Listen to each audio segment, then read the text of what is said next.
In this video, I would like to discuss the condition retinal vein occlusion.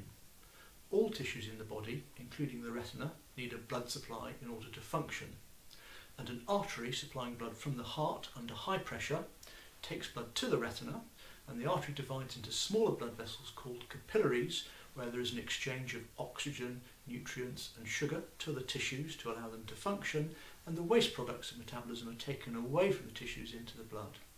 And then the capillaries join to form veins which drain the blood away from the retina back towards the heart. And the veins are under a lower pressure than the artery pumping blood into the retinal capillaries. So when you get a retinal vein occlusion, there is a blockage in the vein draining blood away from the heart. And there are two main types of retinal vein occlusion: central retinal vein occlusion, where the main blood vessel, the main vein, is blocked or partially blocked, and a branch retinal vein occlusion, where a smaller vein before it forms the main vein is blocked. In both conditions, it tends to cause sudden blurring of vision. If the main vein, the central retinal vein, is blocked, it's a general blurring of vision. If it's a branch retinal vein occlusion, it tends to be a patch of vision that's affected rather than the whole vision. And this usually affects one eye only. It is very rare that both eyes are affected at the same time with this condition. The underlying condition that can predispose to vein occlusions is usually blood pressure, so it's very important to have the blood pressure checked, as well as checking blood sugar and blood cholesterol, which can also predispose to circulatory problems. Although the vein is blocked, it's the capillaries that misbehave, and the capillaries can do one of two things. They can either become blocked or become leaky. And they become leaky because you have the artery still pumping blood into the capillaries under high pressure, but the blood is not able to get away because the vein is partially blocked, so the capillaries have very thin walls and the high pressure causes them to leak. So the retina swells and becomes waterlogged. And if that affects the central part of the retina, you'll be aware of a central blurring of vision. In some patients with branch retinal vein occlusion, if it only affects the peripheral part of the retina, it may go unnoticed. As well as this leakage, you can also have blockage because of the general poor circulation to the retina. So blockage of capillaries can cause significant problems.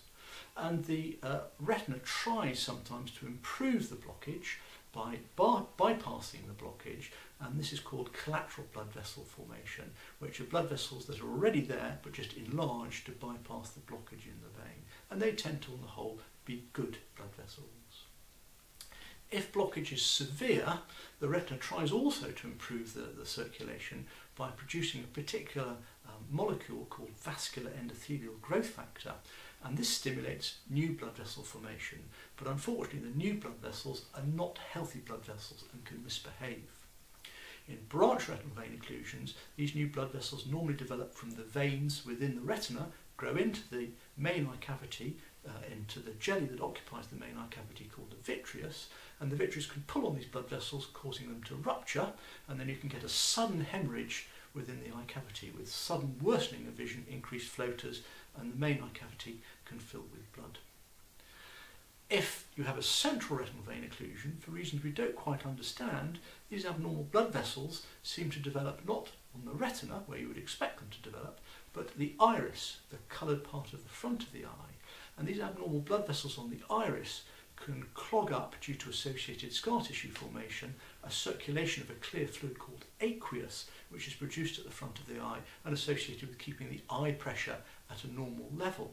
And this blockage to the circulation of aqueous can cause the pressure in the eye to go very high and can cause a nasty condition called rubeotic glaucoma, resulting in the eye not only seeing well but becoming very painful. So it's very important to assess vein occlusions as quickly as possible to see what treatments are required.